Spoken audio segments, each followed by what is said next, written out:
Let's get into it. Soul Not For Sale podcast. We got Joe Rogan, and Joe Rogan is defending Trump, and he exposes Biden's border deal. Now, what happens in this clip that I'm going to show you with Joe Rogan is that he says something about Biden's border deal. Okay, and if you don't know what that is, by the end of this episode, you're going to know in depth. Watch until the end. He says something about how the money is being spent, and that triggered my brain, and I thought, is that true? So I looked into it. We're going to go into depth into Biden's border bill, and when you hear border bill, you're thinking it's all going to the border. All the money is, but watch until the end. You're going to understand exactly what's going on, how deceitful this bill is. So we're going to be talking about some key points within the bill. Then you're going to be hearing somebody talk about the actual numbers of where the resources are going in the border deal. Then you're going to hear Senate vote on it. Then you're going to hear Biden speak a little bit, blaming Trump for something, of course. Biden then is going to be dodging some questions about debating Trump. A WEF puppet is going to be backing this bill.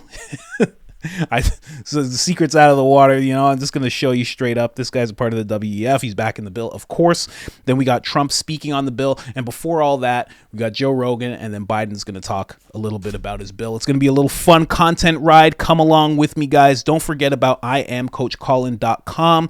Discount code is IamCoachColin. We got Public Enemy #1. We got George Orwell was right. We got Soul Not For Sale, and we have different variations of that actual shirt. A whole bunch. Go ahead and check it out.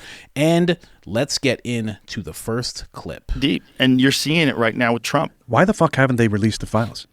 Why haven't they released any of the files? Why is all the COVID information kept for 75 years? Why is that stuff locked up forever? Why does nobody give a fuck about that? It's not that they don't give a fuck, because there's too much. There's too much to pay attention to. There's climate change. There's UFOs. There's Ukraine. There's Hamas. There's terrorist cells. I think we just sent some more border. money. We just sent some more money, I think. That's what it is. To Ukraine. Yeah. Meanwhile, this border bill that they're trying to pass, 80% of the money does not go to the border. Yeah. What a great idea, guys. It's not like there's a crisis of people coming in. We have no idea who these people are. What is the whole bullshit about wanting to cut the fucking fence? And I don't know. And Abbott's sending the. I don't know, but here's some more bullshit. A lot of this it seems like it's manufactured on both sides, because there was a gentleman who went down to the border and said, all y'all talking about how there's a fucking fight about the holes in the border. Let me show you how many holes in the border there are. Like, what they're talking about is blocking this one thing. You can go a half a mile this way and there's an open door. Half a mile this way, there's another open door. He's like, it's wide open. All they would have to do is go further down that way. So it's just a fucking talking point, just to sting the one side. I would imagine that it is a great point of contention that is used as a political volleyball, and they're just knocking it over the fence back and forth towards each other. But the real problem is, like, wasn't there a guy that's on a terrorist watch list that's on that they had that said, "You'll know who I am"? Yeah, not just one. That was one guy, but they've caught guys. They've caught guys, and there's a lot of, like, come through.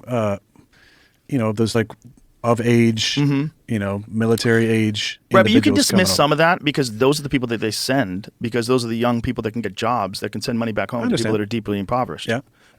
Look, I get it, man, and I think you probably are the same way. If you were living in Guatemala on a dirt floor and they told you that if you go to America, they give you free food and they put you up at the Roosevelt Hotel in New York City. Give you $1,000 credit card. And if you beat up cops, they let you go. It's fucking crazy. They beat the shit out of 2 cops, and no bail, just right out. And you see him walking out? Yeah, give him the Tupacs. Yeah. Give him the double fingers to the camera. Yeah, the whole thing is wild. And it's almost like there's an engineered decision. Like, it's a decision to destroy so much of what makes America great. Well, there's one individual who's worked pretty damn hard at that. George Soros. Oh, yeah. He's a fascinating character. He's spent millions of dollars. Billions of dollars. On local elections. Yeah, on local DAs, including the DA in Austin. Yeah. I mean, California, that's a big problem. People are, theft, crazy theft, and get let out same day. They commit crimes, get let out. There's no prosecution. There's no nothing. Yeah, and it seems to be a conscious decision to destroy things. And I don't know what the end game is. I don't know what they're trying to do. Well, destabilization. Yeah, I imagine. I think that's like a deep conspiracy about the deep state and the cabal and people pulling the strings. Yeah. But I think that's it. That's why, if there is a way that RFK could get elected, to me, that's where the hope starts, that things can can change and get better. But is it even possible? Is there a real path for an independent to become the president? Well, if because the Trumpers are not going to vote for RFK. The Trumpers are going to vote for Trump, and that's a giant percentage of the population that is not really hip to what RFK is talking about, and they like him over Biden, but they don't like him over Trump, and Trump is their man. Trump is the guy that's been in there before. He understands how it works. When you see what he was doing in terms of the economy was doing much better. We weren't involved in all these world conflicts. You know, whether you like him, like Chamath from Facebook. What was this guy's name? How do you say his name again? Brilliant guy who was doing this thing. He's saying the right message but the wrong messenger. Like Trump's policies were good, but coming from him, nobody wanted to listen to it. But the things that he was talking about with deregulation, things he was talking about in terms of dealing with international conflicts, and he was right. He was right about how to handle ISIS. He was right about a lot of these things. But the people that believe in him, they're not going to vote for anybody else. They're all in on Trump, and they think. Yeah, but what if it's Weekend at Bernie's, Nikki Haley, and RFK Jr. Well, if that happens, RFK's got a chance. If that happens. But there's a lot of dummies out there that they think that Nikki Haley's the solution. No. And she's not. No, there are a lot. And I've seen a lot of like left-wing pundits that are talking up Nikki Haley. Well, they don't want Trump. No, they don't want Trump. But also they went to New Hampshire and voted in the primary. Yeah. It's all fucking wild, man. It's just politics it's like you said. I mean, unless you take the money out, we're fucked. It's a two-party system. Yeah. It's going to be the same bullshit. You can't. I don't know why. Tell me why Election Day isn't a national holiday. Mm-hmm. And why is it racist to say you have to have some form of identification? Yeah. It doesn't make any sense. Why can't you have a day? It's a fucking national holiday. Everybody go vote. We're going to tally it up on the same day. We have some faith in the voting machines. You know, unless you're a veteran overseas, there's no mail-in ballots. Or unless you're, you can't, you're bedridden to some extent. Jamie, I'm going to send you something that's hilarious. I love memes. They're the best. Memes are my favorite thing of all time. But I saw this one that made me laugh so hard. Was it from Tom? No. This one wasn't from Tom. This one's just randomly from the internet, but it's so perfect. Don't let Trump cheat. Demand voter ID and paper ballots. Don't let Trump cheat. It's so funny. The internet is so funny. They're so funny. It's undefeated. Oh my God, they're so good. Undefeated. They're so good. We need them. God damn it, we need them. Thank God they exist. Thank God that they weren't able to fucking put a stop to that. They weren't able to put a stop to people just talking shit and posting and doing whatever they want. They tried. They tried. Yeah. I don't think they ever saw this coming though. I think when they first rolled out the internet in the late 80s, early 90s, I think they had no fucking idea what this was going to be. If they did, they would have stopped it right away. Would have stopped it right away, 100%. Man, I wish they went a little deeper into what Aaron Rodgers just said about why isn't it a national holiday. That is so true. And then the great point of unless you are a soldier overseas, no mail-in ballots. That's it. He was asking some really good questions. I wish they went deeper into that conversation. From there, they don't really stay on this point. They kind of just move into other things.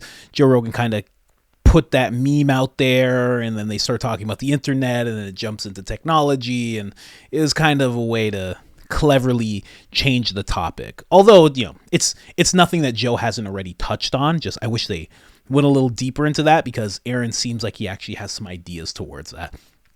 He's definitely a guy that should have a podcast. If he had a podcast throughout the pandemic, that thing would have blown up like crazy. He's a solid guy. I've heard a lot of people in the comments say they didn't really like him, back in the day, and ever since the pandemic and everything that he said and had to go through and everything he's lost and everything he stood on in terms of his values, they have a lot of respect for him, and I have to echo those same sentiments. He seems like a really stand-up guy, honestly. So we're gonna move on to what Joe said. 80% of the money not actually going to the border. How is it called the border bill then? How is it a border deal? It's very deceitful. Very, very deceitful. Let's hear Biden talk a little bit about this. Okay. We'll start off with Biden. I think I have this clip a little sped up because I don't have hours to listen to Biden say 2 minutes worth of stuff. Let's go. Therefore, he doesn't even know it helps. That's a little too fast even for me. I'll slow it down for you guys a little bit. Okay, let's go normal speed. It's Biden. Buckle in. Don't fall asleep on me. The country, he's not for it. He'd rather weaponize this issue than actually solve it. So for the country, he's not for it. Therefore, he doesn't even know it helps the country. He's not for it. He'd rather weaponize this issue than actually solve it. So for the last 24 hours, he's done nothing, I'm told, but reach out to Republicans in the House and the Senate and threaten them and try to intimidate them to vote against this proposal. and looks like they're caving. Frankly, they owe it to the American people to show some spine and do what they know to be right. So I want to tell the American people what's in this bill and why everyone, from the Wall Street Journal to the Border Patrol to the Chamber of Commerce, the United States Chamber of Commerce, support this bill. Because it's going to make the country safer, make the border more secure, treat people more humanely and fairly, and make legal immigration more efficient and consistent with the values of our nation and our international treaty obligations. It would finally provide the funding that I've repeatedly requested, most recently in October, to actually secure the border. That includes an additional 1,500 border agents and officers to secure the border, to physically secure it. In addition, 100 cutting-edge machines to detect and stop fentanyl at the southwest border. We have that capacity. An additional 100 additional immigration judges to help reduce the year-long asylum backlog. You show up for asylum, and the judge is supposed to talk to you. It takes a year to get that discussion going. This bill would also establish new, efficient, and fair process for the government to consider an asylum claim for those arriving at the border. Today, the process can take 5 to 7 years, as you all know. They show up at the border, get a bracelet, told to come back when called, 5 to 7 years, not in country. That's too long, and it's not rational. With the new policies in this bill and the additional 4,300 more asylum officers who spend hours, I might add, with each immigrant to consider their claims, whether they qualify, will be able to reduce that process to 6 months, not 5 to 7 years. This bipartisan bill will also expedite work permits so those who are here and who qualify can begin work more quickly. That's something that our governors, our mayors, and our business leaders have been asking me for and asking them for. All across the country, they've been asking for this. It'll also create more opportunities for families to come together for business, to hire additional workers. And for the first time in 30 years, this bipartisan legislation increases the number of immigrant visas for people legally able to come to this country through ports of entry. And it ensures, for the first time, that vulnerable, unaccompanied young children have legal representation at the border. This bill would also give me, as president, the emergency authority to temporarily shut down the border when it becomes overwhelmed. The numbers are talking over 5,000 people trying to get in one day. The bill, if the bill were law today, it would qualify to be shut down right now while we repair it. Bottom line is, this bipartisan bill is a win for America because it makes important fixes to our broken immigration system. And it's the toughest, fairest law that's ever been proposed relative to the border. Now, you got to play what he has to say. He's the president of the United States. You got to take in what he has to say. But I wrote down these points that he just made. When he talks about 1,500 border agents, that's going to be, and this is just me, that sounds like it's going to be more forces. Like right now, what's happening at the southern border? Well, Greg Abbott has it locked down. They are getting 3 to 10 people coming in, where just in December, they had 326,000, a record high, come through the border. Okay, so Greg Abbott has it pretty locked up. Now, what does Biden want to do? He wants to have his people, his federal people, come cut the barbed wire, move the shipping containers, and open up the flow again. Okay, so now if he has 1,500 more people sent down there, that sounds like more forces to undo what Greg Abbott did. That's just me. That's just what it sounds like to me, because that's what he's using those people for now. And Florida, DeSantis, great job on DeSantis' part. He decided to send some forces. There have been other governors who have decided to send some. Greg Abbott's been using his resources. So Biden, on his side of things, actually needs more people over there to kind of combat what Greg Abbott's doing, because they're still standing off. Greg Abbott has not let up on this whole thing. Now, moving on to the next point, fentanyl detectors, 100 fentanyl detectors. What cartel member or associate is willingly going through a fentanyl detector? Just putting it out there real quick. 10,000 people are walking towards the border this way. There's another little open hole over here. Am I going to walk with the 10,000 and hope that this detector doesn't go off for the 3 kilos of fentanyl I have on me? Or am I going to go the other way? Who's willingly doing that? So I think that's nonsensical.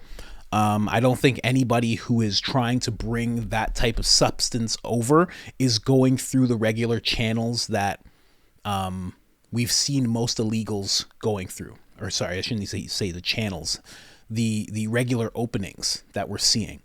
You know, Tim Kennedy talked about this when he was on Rogan's podcast, and he talked about how, you know, you have a lot of people going one way, and then you have the people who are smuggling going the other way, because it's like a huge, imagine 10,000, 5,000 people are all walking towards, you're going to be pretty focused there. And then one guy in the cover of night is going the other way, and he's going to find a little opening that only accommodates him and only he's going. That's the guy who's going to be smuggling. He's not going through any detector.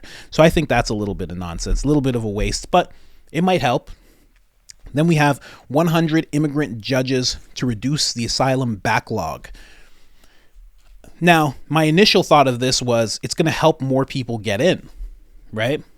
But what it's also going to do is it's going to be a little bit of a back and forth. Some people are going to get looked at and they're going to say, you don't qualify. Some people are going to qualify. Probably more people are going to qualify than not qualify. Because here's the thing. This is how they actually are going to do this.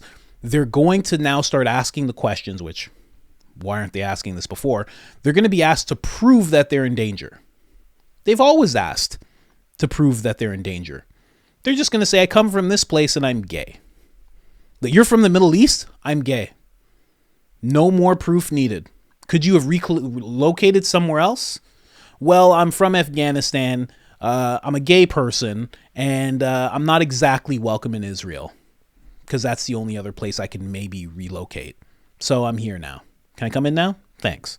So it's really, you know, maybe someone in South America, oh, you know, I couldn't relocate to Chile. I'm from Brazil, the cartels, this, that.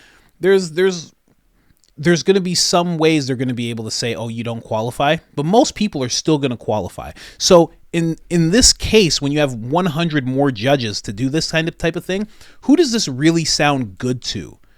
Because when somebody's waiting to qualify for asylum, they're not really in a good place. If they can just get the process done quicker, that's better for them. And what I'm getting to is a lot of these things that you're going to hear in this bill do not help the American people. It helps the people who are trying to get into the country illegally. It really does. It's making it more efficient for them. Now, let me just go over 2 more points. I'm going to show you another clip. 3 more points. Work permits faster. This is going to help take jobs from American people a little quicker. Going to be honest to you. If a million some odd people have been received already, and now all of a sudden they can get work permits faster, that's going to hurt the job market. It's going to help people who are looking for cheaper labor, but it's going to hurt people who are also Americans and looking for jobs. So that's going to be hard. One thing I think is pretty good, more visas for illegal entry, for legal entry. That's pretty good. Some people are hardworking people. They're there for years. They're building businesses. They're doing all sorts of stuff. And, you know, they deserve that kind of thing. But the last thing that I'll say that's terrible, the ability to shut down the border means that he also has the ability to keep it open, right? So if he deems it, if this gets passed and he deems it, well, our system's not overwhelmed and, you know, it's 5,000, we're good, keep it open. Greg Abbott no longer has the right to say this is an invasion and I'm bored, I'm locking it down. He no longer has that right. And guess what? The governor of Arizona, the next person, all the openings that they have right now, because what could happen and should happen is governors can start following suit that are along the border and start doing the exact same thing. If this gets passed, they no longer have the right to do that, and it undoes all of Greg Abbott's hard work. Let's get into the next clip. I know that was a long one. I just wanted to explain. Let's hear the actual numbers of what's going where here. Capitol Hill, Julie, give us the top lines of the bill. Well, the top line number is $118 billion. That is how much this bill will cost, and it's $12 billion more than President Biden asked for in the fall. Let's break it down. $60 billion to Ukraine, $14 billion to Israel, $2.4 billion specifically for Red Sea operations given the climate of the past couple of weeks, $10 billion in humanitarian aid for Gaza and Ukraine, $4.8 billion in the Indo-Pacific, and the number we've all been waiting for, $20 billion for the U.S. border. Another interesting part. Now, I just heard that and I was like, I got to check into that because that just sounds crazy. This is the border bill. They're obviously confused. They're confusing it with some kind of package, this, that. This is not the border bill that they're focusing on. They're lumping things together. This is MSNBC. I'm like, I got to look into this. They're doing what they always do, just a bunch of nonsense. But no, it is not nonsense. Red Sea conflicts, $2.4 billion.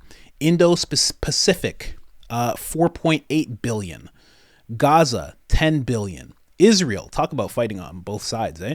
Israel, $14.1 billion. U.S. border security, $20.2 billion. And that good old long line right there that you see, that is Ukraine, $60.1 billion. So that is actually what's going on. This is actually for the border deal. This is where the money's going. How crazy is this? Again, here, right here. I don't normally agree with what these people post. These rooters, usually they're a little bit of a, actually, I won't say anything about them, but I don't usually agree with the stuff they have to say. But looking into it, U.S. Senate on Sunday unveiled almost $120 billion bipartisan border security bill. And this is what's in the bill. 80%, just like Joe Rogan said, 80% of that money is not even going to the U.S. border. Now, I will say also, before we move on to the next thing, I will say also, $20 billion is nothing to sneeze at. That's not a bad number. That's a lot of money. It is. But when you present something, as Biden has, you just heard him talk about the bill. He didn't say anything about Ukraine. He didn't say anything about Israel. He didn't say anything about Gaza. He didn't say anything about Red Sea conflicts. Nothing. He just said, this is about the border. This needs to be passed for the border, for America, blah, blah, blah. And then when you look into it, this is actually more about Ukraine. Funny enough, this guy, again, is more focused on Ukraine than he is on America. Surprise, surprise. This is a very, very deceitful bill. The way that they're going about it is very deceitful. Now, I will just go through the points. This is actually from whitehouse.gov. I didn't just pull this up out of nowhere. This is actually the fact sheet from the White House talking about this bill. And I just want to hear, as you start hearing these things, who does this sound in favor to? Provides temporary emergency authority for the president to shut down the border when the system is overwhelmed. That sounds like it gives control to Biden more than the American people. Expedites access to work authorization of hundreds of thousands of migrants. Okay. Doesn't sound like it's in favor of the people. Establishes an efficient and fair process for consideration of asylum and other protection claims by those arriving at our southwest border. Okay, sounds like that benefits them. Recalibrates the asylum screening system. Sounds like that helps immigrants again. Provides critical funding for combating smuggling and drug trafficking, border security, and asylum processing. Now, they already talked about asylum processing, so that's odd that they included again. Smuggling, that sounds great, but then when you actually look deeper into it, and again, this is their fact sheet. They talk about the 100 the machines that are going to detect fentanyl, 1,500 U.S. Custom and Border Protection personnel, including Border Patrol agents. Okay, 4,300 new asylum officers and additional U.S. citizenship and immigration services staff to facilitate timely and fair decisions. 100 new immigrant judges. Okay, we talked about that already. Shelter and critical services for newcomers in our cities and states. Who does that benefit?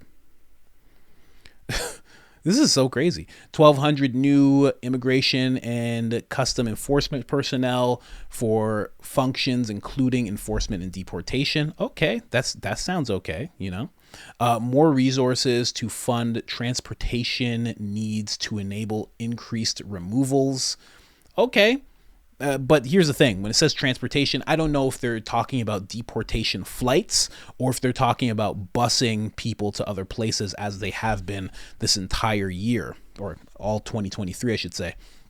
To support partnership nations hosting large numbers of migrants and refugees, funding to partner nations to ensure cooperation in accepting returns associated with the implement. Okay, so that's good. That's pretty good. But all in all, when you just read through this, remember what we were actually reading just now, right? Provides critical funding for combating smuggling and drug trafficking, border security, and asylum processing. They kind of broke that up in a weird way. You think it's about stopping fentanyl, but it's really not. All right, we got strengthening the law there in terms of fentanyl, increases lawful pathways to come to the United States. That is in benefit of the immigrants. Again, promotes family unity and stability for non-citizens. Now, if this is keeping families together, kids with parents, I back that. I mean, that should always happen.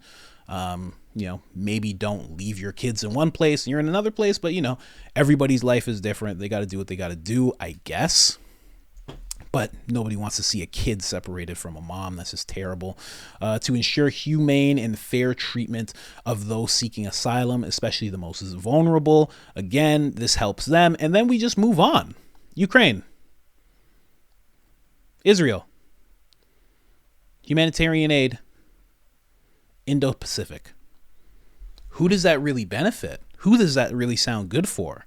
That was the White House's own fact sheet. It sounds like, to me, that they are benefiting the immigrants more than the American people, because if you look to the American people, and Tucker Carlson actually touched on this.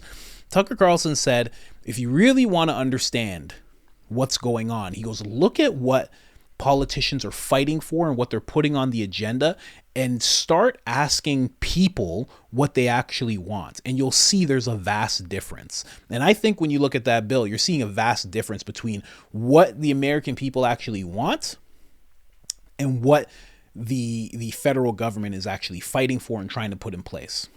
That's just the way it looks to me. It's very odd. Very, very odd. Now we're going to get into this gentleman. I don't know why the quality is so bad here. This gentleman is a senator. He has a different take on the bill.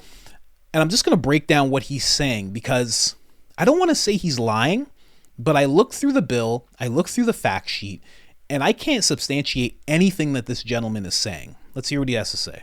So joining us now for his first interview since the text was released last night, GOP Senator James Lankford. Senator, thanks so much for joining us. I'm going to go to the part that you wanted to find the most misunderstood, the 5,000.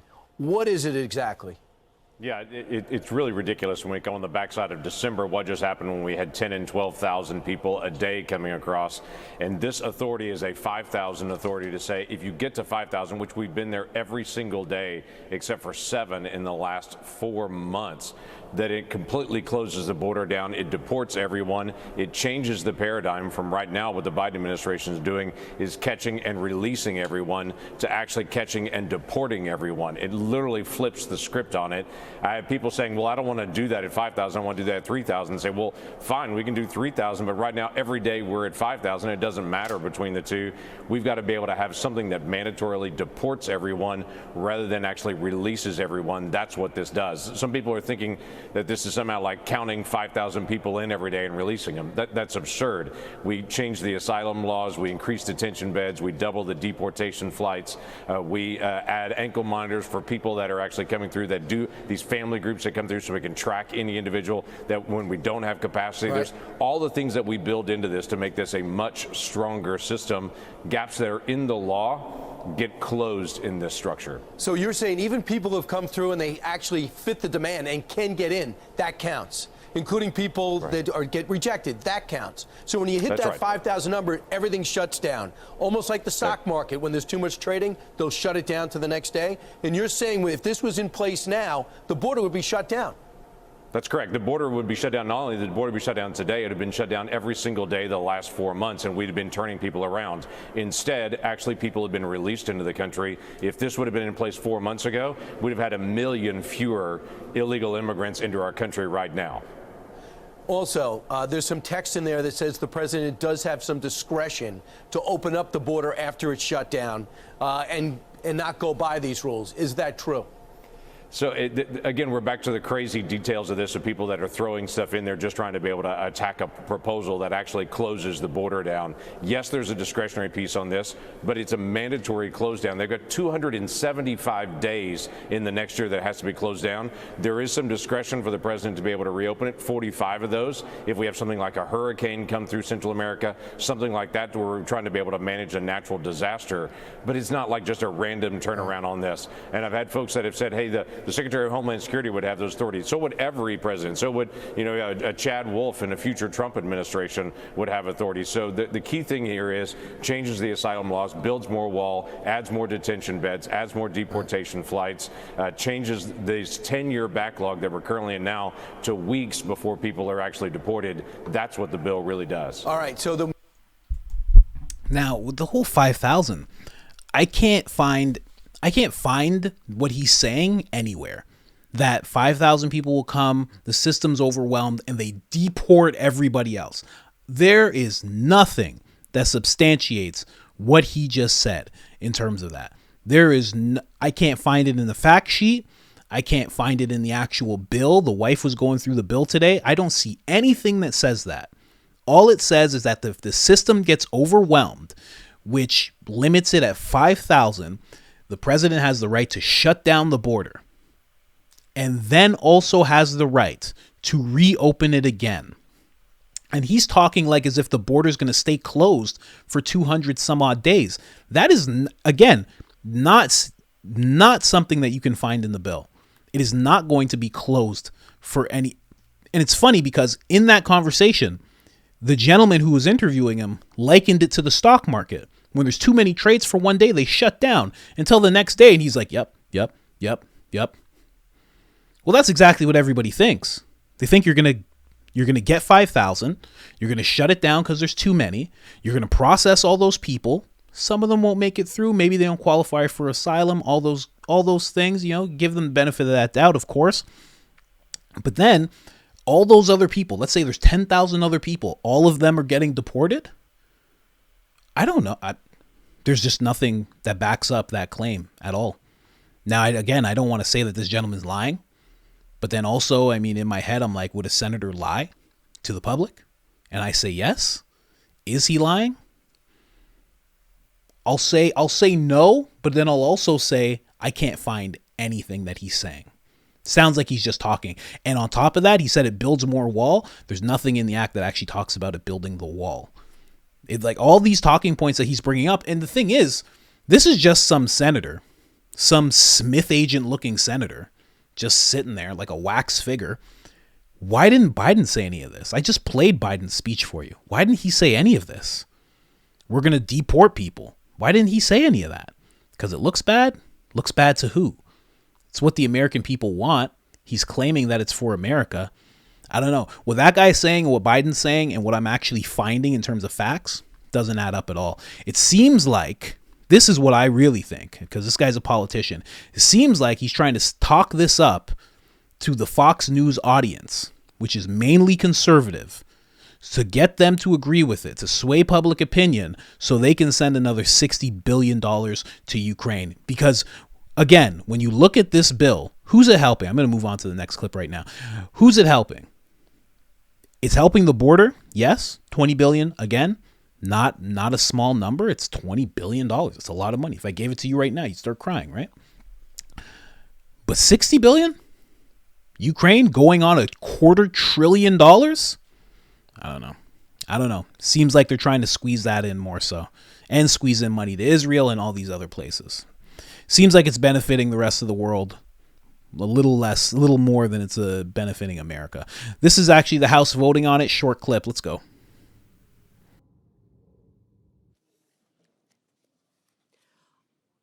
On this vote, the yeas are 49, the nays are 50. 3/5 of the senators duly chosen and sworn not having voted in the affirmative. The motion is not agreed to. Madam President. The Majority Leader. I move to reconsider the vote whereby cloture was not invoked on the motion to proceed to H.R. 815, and I ask for the yeas and nays. Is there a sufficient second? There appears to be. So that person that you just heard that wants to pretty much almost like do the vote over again is Chuck Schumer. So we'll see what happens. But they have said no, they do not want this vote. And I think the reason is pretty clear. You can just a regular person, anybody can look into this deal and be like, well, this isn't really about the border. You can't have, again, $20 billion is a lot of money, but you can't have almost $120 billion in a bill. And it's called the border bill. And only $20 billion is going to the border and $100 billion is going everywhere else. And everywhere, I'm not even talking about a lot of places. It's going to Ukraine, Israel, Gaza, and Red Sea conflicts. What is going on, man? So weird. So we're going to hear Biden talk about this a little bit. And, you know, Biden knows exactly why this didn't work out. And it's not because the bill's deceitful, and it's not because there's more money going to Ukraine than to America. It's not because of any of that. Of course not. Don't be silly. President Trump. Now, all indications are this bill won't even move forward to the Senate floor. Why? A simple reason. Donald Trump. Because Donald Trump thinks it's bad for him politically. Therefore, he doesn't, even though it helps the country, he's not for it. He'd rather weaponize this issue than actually solve it. So Republicans have to decide, who do they serve? Donald Trump or the American people? Are they here to solve problems or just weaponize those problems for political purposes? The CBS News congressional correspondent Scott McFarlane joins us. Biden's like, are they here to make money or are we here to make money? I'm talking about the big guy. I'm talking about 10%. Hey. I'd have so much more respect for him if he just did that. You trying to make some money or you trying to make some cash? I'd be like, oh, okay, all right. It's a good guy. All right. Let's put it through then. Oh, man. But yeah, Donald Trump is a problem. He's claiming that Donald Trump is going around threatening people. I really don't think Donald Trump is. I have a clip of him speaking at the end. We're going to go through about 2 more clips, and then you'll hear Trump speak a little bit about the deal. I don't think that's it. I think you can look at this deal and know right away that this is not something that and here's the thing. A lot of people are talking about, the people who voted against this are doing it politically because they want to stay in office and they know they have re-election and all these different things. Yeah, that's how it goes. If you put a bill like this through and you know that the American, because these people get voted in too, you should really watch for that. They have to go for re-election too. If you put a bill in that benefits the world instead of America, well, then you're going to get voted out, as you should. So it is a little political, but to suggest that it's just Donald Trump going around just threatening people, I don't know. Seems a little silly. But let's go into this. President Biden gets thrown a question about Donald Trump while he is in Las Vegas, Nevada. That place that Trump just won. Trump just won heavy. Trump won that place while this guy is sipping on what looks like to be some kind of bubble tea drink. Donald Trump is ready to debate you right now. Do you accept? He just said it on radio. What did he debate you immediately? Immediately? Yes. Will you debate him? If I were him, I'd want to debate me too. You got nothing else to do. How worried are you about the board? Thanks, guys. What's your message, Speaker Johnson? My message to Speaker Johnson is pay attention to what the Senate's doing. We got a bipartisan deal. So you're going to see the detail of it this week. It'll be introduced on Wednesday. The border. I've been asking since the first bill I introduced was on the border. We don't have enough agents. We don't have enough folks. We don't have enough judges. We don't have enough folks there. We need help. Why won't they give me the help all this time? And now they're starting about the border. It's out of control. Well, guess what? Everything in that bipartisan bill gives me control, gives us control, and still meets the needs of the people being able to legally come across. We want to open avenues of legality and shut down the ones that are not coming through the points of entry. So there's a lot we can do. And the one thing I am disappointed that we didn't get done in the Senate piece was I think it's about time that we have all those young people who came and now dreamers. It's ridiculous. Can you imagine you're 4 years old, your mom says across the river, no mom, leave me here, I don't want to go. Come on, what the hell's going on with you? And they become contributing Americans who are doing a good job and they're decent. So it's about time we get a little, not only compassion, but a little brains about what we're doing. And by the way, I've asked for money for machines that protect fentanyl. We have these machines. And these guys are screaming about fentanyl. Thanks, guys. Thanks for everybody. These guys are screaming about fentanyl. No, they're not screaming. They're passing away. That's what happens. They don't scream about it. They pass away. And then their families are destroyed. That's actually what happens when it comes to fentanyl. Fucking guy. Talking about Donald Trump having nothing to do. Like, he has nothing to do other than debate presidential candidate. Doesn't he have better things to do? No. He doesn't even know that the election's coming. He has no idea. He's like, what does that guy want to talk to me for? What's going on? It's 1973. Can't he just get over his loss? And then that little Freudian slip, it gives me more control. And that's what I said. I've been making videos about this, updating you guys frequently. And that's what I thought the second I heard that this bill came. Because he's like, sign this bill and I'll shut down the border. And it's like, but every person, Mike Johnson especially, the House Speaker, he was like, the president has that ability now. And he's not doing it. And I was like, if he has the ability now, and he's trying to make people sign this bill, I'm like, what could he possibly want? It has to be a play for control. Seems like it in that Freudian slip, and it seems like more so to send more money to Ukraine because, you know, it's the gift that keeps on giving. You got to give money to Ukraine. Now, I was just talking about a WEF puppet. Now, I don't know if you like this gentleman. His name's Joe Manchin the Third. This gentleman's backing up the bill. And you know what? I got no problem playing the other voices who actually want to support the bill and everything. I want to hear what they have to say, too. So let's hear a little bit. You are a moderate Democrat or a conservative Democrat. You've been very central to so many legislative compromises between the Democrats and Republicans since 2010, but especially since Biden took office. Is this dysfunction worse that we're seeing this week than what you've seen in the past? And who do you ultimately blame for the failure of the border bill to become law? Well, let me just say this. First of all, Jake, I'm an American. And I think that's how most of us should be feeling right now. What do we do to bring our country together? Next of all, what we saw on the floor today of the United States Senate, which I can't even imagine. You've been covering it so many different ways and angles, and I think you've been spot on. This reaffirms why I did not run for re-election, because I have come to the conclusion we're not going to fix the political posturing in Washington, here in Congress, from Washington. It'll be fixed from outside of Washington. This is absolutely unheard of, what you saw happen, and a reversal of absolutely proportion that we've never seen before. 18,000 Border Patrol agents have all said this would be the best bill they've ever seen in at least the last 2 decades or more. It'll control the border. It stops catch and release. It's changing the interpretation and definition of asylum. It holds people. It doesn't put anybody back in our country.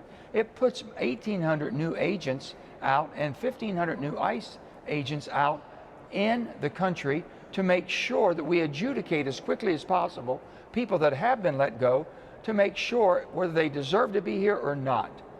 All of these things is everybody's talked about forever. Now, they're blaming the Biden administration. They have a right to. The Biden administration from day one I've disagreed with on their border. But when you have a chance to change and everyone come to an agreement with President Biden and everyone else agreeing that this bill will give us the tools to secure our border, and politics raises its ugly head, absolutely it's from the bowels of wherever to say, no, I'm sorry, that's not going to be good for my politics. Well, I'm sorry to all of my friends and colleagues. This is for America. This is good for our country. Start putting your country before yourself. Quit worrying about. Start putting your country before yourself. But this goes back to the point I was making before. you have to do what's right towards the American people. Now, he's making it seem like them not wanting this bill is something that is against America's wishes, but it's actually for it because I think there's many people, even people on the left, who are a little bit like, how much money are we sending Ukraine? Like, how much more? You know? And then all of a sudden Israel steps in and it's like, okay, well, that was a terrible attack. Okay, maybe they need some help. What's going on though? How much money is going over? And then you look at this bill. You can't be somebody who gets voted in and out by the American people and actually think that this is a good idea, that people are going to smile kindly upon you when it comes to this. And I think this guy's out of his mind simply for the fact that he said CNN. He's talking to a CNN anchor and he said CNN's been on point. You lost all credibility right there. I don't even have to put up this picture of you at the World Economic Forum. I don't even have to do that. You said CNN's on point, sir. You have no scruples. Last clip. Let's hear Donald Trump talk about the bill a little bit. Let's switch over here. Yes. You can't do a bad deal. The deal they're looking at is terrible. It's no good, and it's no good for the Republicans. And frankly, any Republican that signs it should be ashamed of himself or herself. It's 5,000. You don't have to look beyond that because it's a very weak deal. But for starters, they want to allow 5,000 people to come on to our country, like on a daily basis, they said, on a daily basis, 5,000 people. That's a lot of people. But when you're hearing all of this conversation about 5,000 people being let in before anything gets done, tell me where your priorities are and what needs to be in this. And is it a no-go if those things are not in it? Yeah, it's a no-go if what we're being told is true. It's a no-go in the House. And I've made that very clear to everybody involved. And it was true. It was 5,000 per day. Again, that other gentleman that was saying otherwise, can't find anything to substantiate that, but it seems like it is 5,000 per day. And I love how Trump looked at it. You can't take a bad deal, because the thing that he was so focused on, and for some reason a lot of people didn't like it, but he's always focused on making a good deal. And it's for the American people, but also just for himself of like, I make deals. I make good deals. This is a bad deal. We're not doing this. America doesn't benefit from this. We're not doing it. We should benefit more here. We're going to make a deal where we benefit more. It's great. It's great to have somebody in office that thinks that way. That's just my line of thinking. But at the end of the day, I just wanted to bring you guys that's the bill. That's what the bill is. 60 billion to Ukraine, 20 billion to America, 14 to Israel, 10 to Gaza. It's nuts.